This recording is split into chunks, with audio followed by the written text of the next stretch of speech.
之前制作作品做了很多花园鰻，创作前做了各种资料收集，用不同的形式呈现主题，最后发现机关玩具呈现的方式超适合害羞的花园鰻，立马动手制作。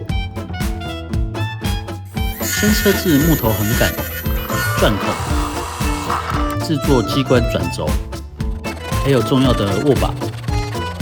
砂磨后上蜡，质感会很好。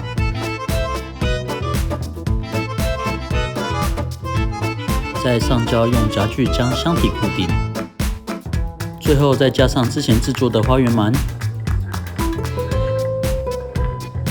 花园鰻机关玩具就算完成咯。